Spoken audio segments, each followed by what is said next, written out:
এটা তোমাদের দেখিয়েছি কিনা কে জানে। এই যে দুখানা উট আমি কিনেছিলাম অনলাইনে, দেখো এই যে, আমি বোধহয় তোমাদের দেখাইনি। এটা কিন্তু ব্রাশের নয়, বুঝেছো, যে পেতল বলে যে। এই যে এখানে যে দুখানা উট দেখছো, এই দুখানা কিন্তু পেতলের নয়, বুঝলে বন্ধুরা। তো এটাও আমি অনলাইনে কিনেছি, এটা তোমাদের দেখায়নি। তো এই দুখানা উটকে আমি এখানে রেখেছি, বুঝেছো। এই যে দেখো, একটুখানি দেখিয়ে দিই তোমাদেরকে। এই যে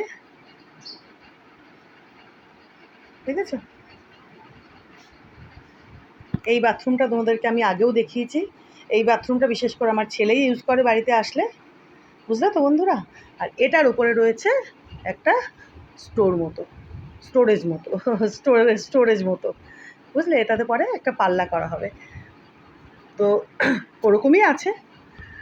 তো পরে একেবারে আর কি, যখন ওই দোতলা তিনতলায় যে স্টোরেজগুলো আছে ওগুলোতে যখন পাল্লা করা হবে, তখন এটাতেও করে নেওয়া হবে।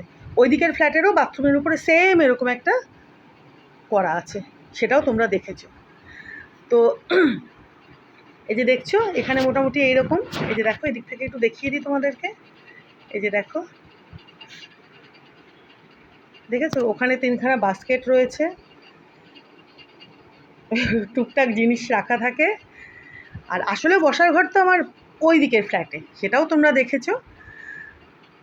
তো এটা ওই শোয়াও যাবে, বসাও যাবে, বুঝেছো তো। ওই খুব ধরো ওই আত্মীয় স্বজন আসলো, তখন হয়তো ওই এদিকে বসলো, গল্প টল্প করা হলো, এরকম আর কি, বুঝেছো। তো মেইনলি তো আমার বাড়ির যেটা বসার জায়গা সেটা হচ্ছে ওদিকের ফ্ল্যাটে, ড্রয়িং রুম যেটা, সেটাও তোমাদের ভিডিও করে দেখিয়েছি। তো এই যে এই দরজাটা খুললে মাঝখান থেকে সিঁড়ি চলে গেল ছাদে যাওয়ার আর দোতলা তিনতলায় যাওয়ার। আর তারপরে ওদিকে হচ্ছে পেছনের ফ্ল্যাটটা, আবার মাঝখান থেকেও আর একটা রাস্তা রয়েছে, মানে দরজা রয়েছে, সেটা দিয়েও আর কি বেরোনো যাবে। তোমাদের তো সবই দেখিয়েছি। মানে আমার বাড়িতে হচ্ছে মেন যে দরজাটা দেখেছো, বাড়ির যে মেন গেটটা, সেটা দিয়ে ঢুকে ভেতরে হচ্ছে 3 দিক দিয়ে ঢোকা যায়। একটা হচ্ছে এই যে এদিকের